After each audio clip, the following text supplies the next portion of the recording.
Alright. Back to the center. Ah! They're here! These guys! Remember them from Calbania? I think they were, what, the John Foden or something? I honestly forget their names. But yeah, they also spawn here, in yellow version. I don't know why I'm trying to shoot them. I'm just gonna let them roam. They're just playing in the prairie. Reaverbots have feelings too. I mean, heck, they're probably just as artificial as the carbons. I believe it. Anyways, the Master's house. We have data. We have an elevator. We have a terminal. We have total silence. Well, you're about halfway there, Mega Man. You've done a great job so far. This was the Master's house, you know. If you leave here and go towards the back, there's an elevator that will take you straight back to the shuttle bay. I don't know if it still works, but if you fix it, you can easily get back to where Yuna is. You know what? I'm pretty sure... Yes, Data now has Tell Me About the Past under What Should I Do. Let's take a look. A long, long time ago, you traveled with the Master to Terra. After the Master died, you fought to fulfill his dying wish. At first, Yuna fought against you with the rest, but as time went by, she slowly came to understand what you were trying to do. In the end, she tried to take a neutral position, neither helping you nor fighting against you. Frustrated with Yuna's decision, Sarah traveled to Terra herself to fight you. However, she wasn't able to bring her full power to bear outside of Elysium, and the two of you fought each other to a standstill, each of you expending all your energy. Yuna took that opportunity to seal both of you away inside stasis fields. You're probably wondering why, when you were found, you were in a baby's body. That's because your original body was almost totally destroyed in your fight with Sarah. We had no choice but to reset all your parameters so you could heal. Although resetting a unit flushes its memory, it also restores its body to its original configuration. To make sure Sarah never found the Master's genetic code, you transferred all essential data files to me. That's why you were able to get your memory back even after being reset. Well, most of your memory anyway. Too bad you couldn't see Gramps' face when he found you, though. It is adorable. But also tragic. And yeah, we can definitely see that Yuna has been trying very hard to take a neutral stance in things. Like, she's been actively helping us, in allowing us to, like, combat Sarah. But she's been very adamant about, you know, I can't make you choose what to do. If you want to help the system, go for it. I'll just, you know, she'll just kind of stand by. It's kind of fascinating because she was even talking about how she's not impacted by behavioral limiters before we went to fight Geets. When she was arguing with Sarah. And it makes you wonder, like, how that works. It's like, she's basically a robot gone self-aware. But is that any different than the carbons at this point? I'm thinking probably not. To that end, it basically means that the servants of the system are essentially slaves to it. Really makes you think. Sarah is a bit of a tragic villain in that case. She's doing this because she has no choice.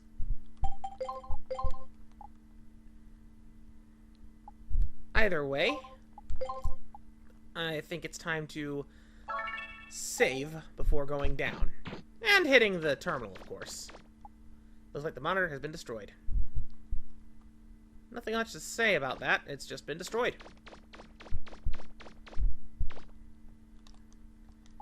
Transfer to the mother area. Let's go.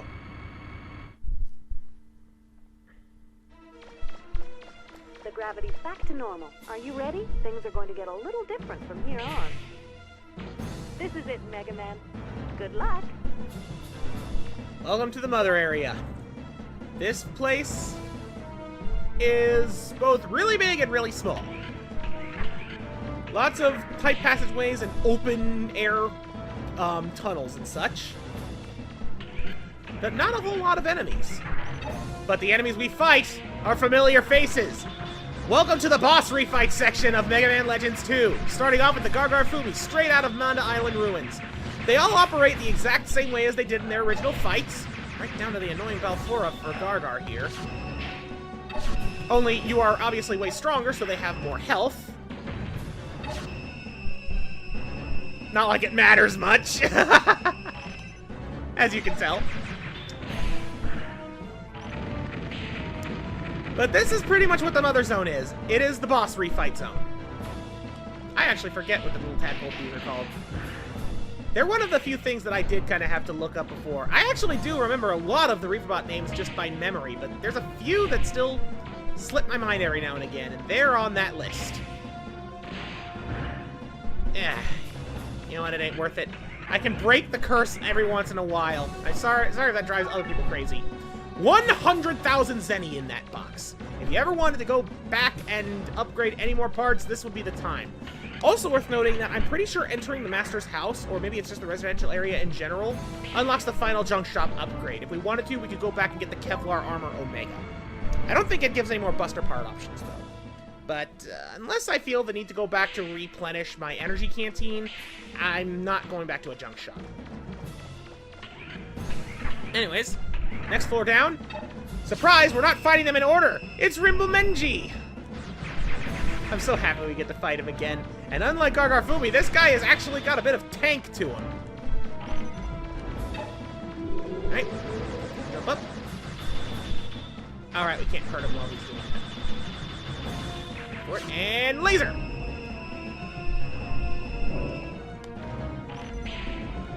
Oh, dang it. Get on the thing. Thankfully, Rimblemenji does not have ice physics on these platforms, so you don't need to worry about the pleated shoes here.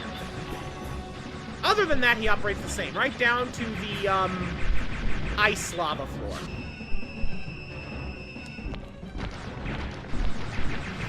Alright, let's see if I can do this without falling off.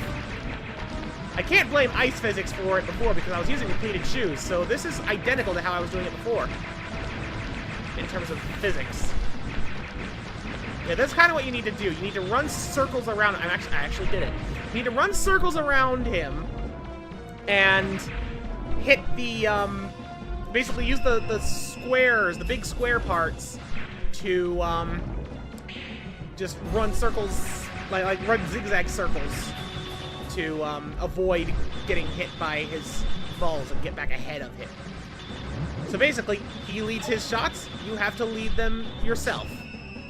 I really do like that attack when it works. It feels really good to pull off the defense. Even if I'm still not wild about the picky platforms. Uh-oh. He's a lot more generous on this than I remembered in terms of how long it takes for him to actually start to jump.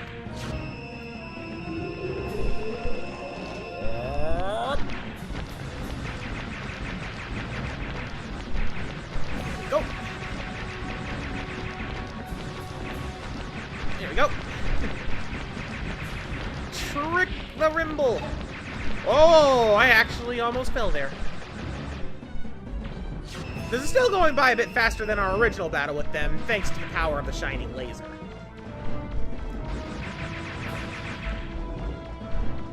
That and our Buster Gun is definitely better. So he's probably getting pretty close to his anger phase, because he does have that again.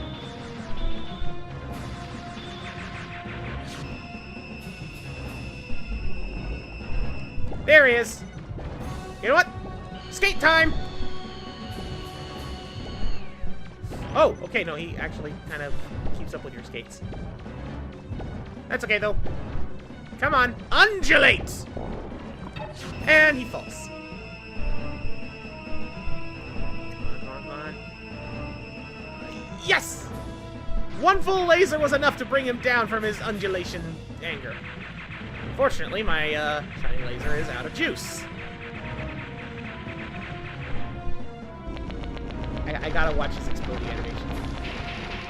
Oh, that actually hurts you! I didn't know that hurt you! You can get hurt by his death animation. That's kind of funny. That takes care of old Rimblemenji.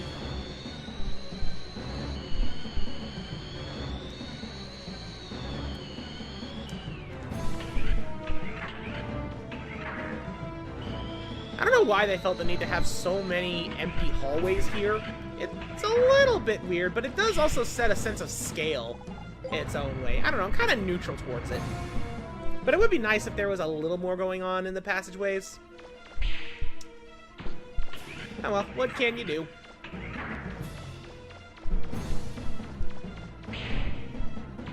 This should be the third one. Midosu! This The is... gravity's increased again. I wonder who will turn up next. Yes, I wonder. Yes, this is an non-underwater Midosu fight, but with two key differences. One is that they actually can make themselves invulnerable without the water, and number two, heavy gravity. So you move a little slower, and everything falls a little faster.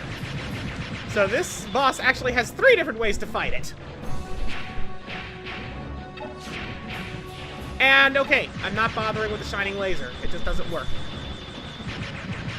But yeah, I'm willing to bet the shield arm would actually be of use here. Not enough for me to try it, though. Not enough for me to try. That being said, I probably will need to...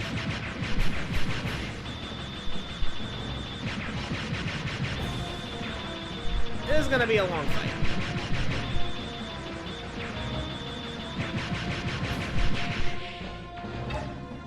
You know what?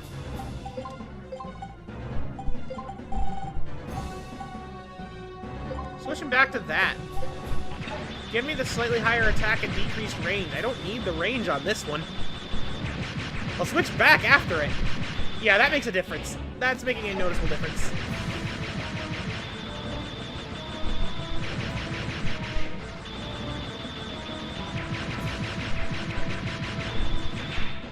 It might be smart to try and divvy it up when they're immune, but they're not immune long enough that I think it's worth it. Oh, thank goodness they don't drop any health. I thought they did. Just gonna drink of the canteen. I do intend to return to the flutter at some point before we finish things off anyway, because there's still one more weapon we haven't shown off. And spoilers, I'm using it on the final boss. Mainly because I'm interested if it'll even work well. Alright, I guess I'm attacking this one now.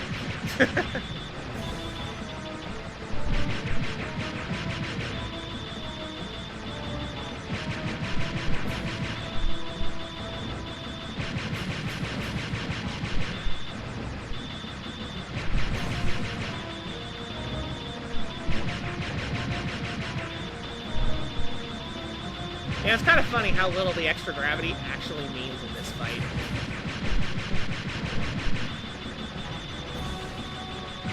I mean, it's a good idea to mix up the fight in some way with that, but it really doesn't hinder much.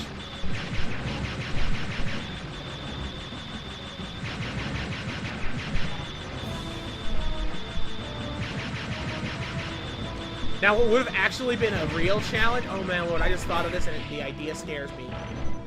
Imagine, if you will, this fight with the heavy gravity mechanics and the underwater. Complete with the underwater version of the Midosu.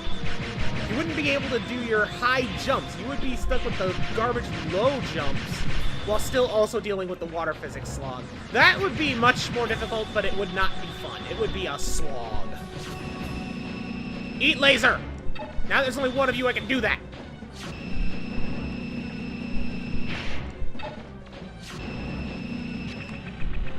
And no more Midosu. It looks like defeating that Guardian restored the gravity to normal. Yes, indeed it did. And now I'm going to equip back. Was it Power Blaster? No, it wasn't Power Blaster. It was Booster Pack, I think. Yes.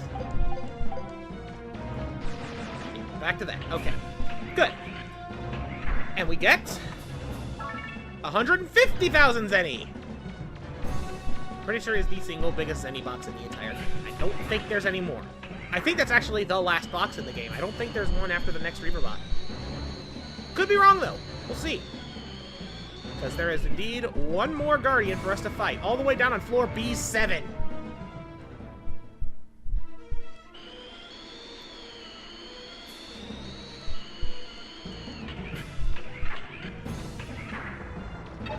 Wojigairon.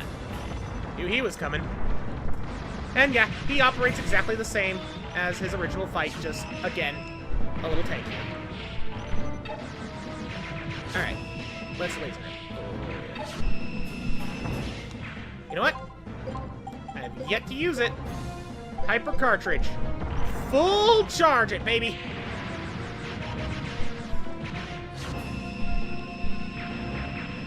Oh, hey, the laser can break those. That's handy. So can the buster. Your fire means nothing to me, Woji.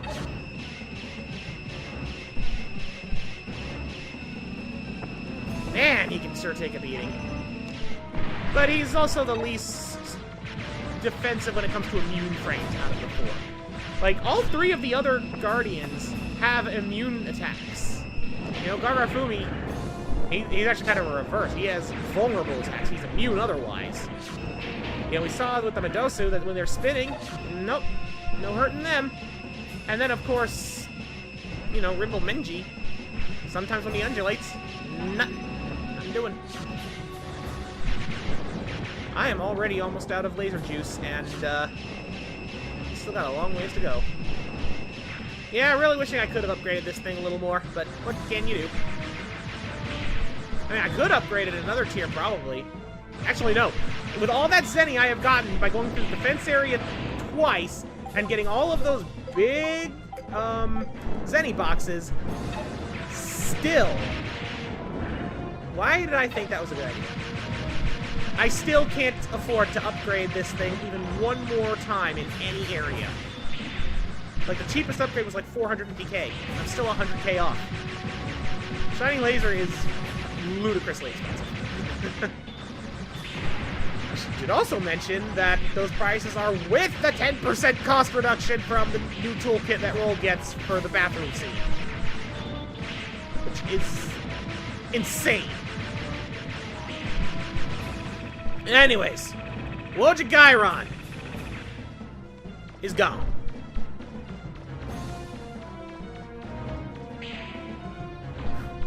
Okay, where's the door? There's the door. Big door for big boy. And that concludes the boss rush section of this game. It's funny, that is pretty much a staple for all of the Mega Man games, from no matter what franchise of it you're talking about. Or no matter what series of the franchise, rather. But it was not present in Legends 1. It is in 2. Now down to floor B8.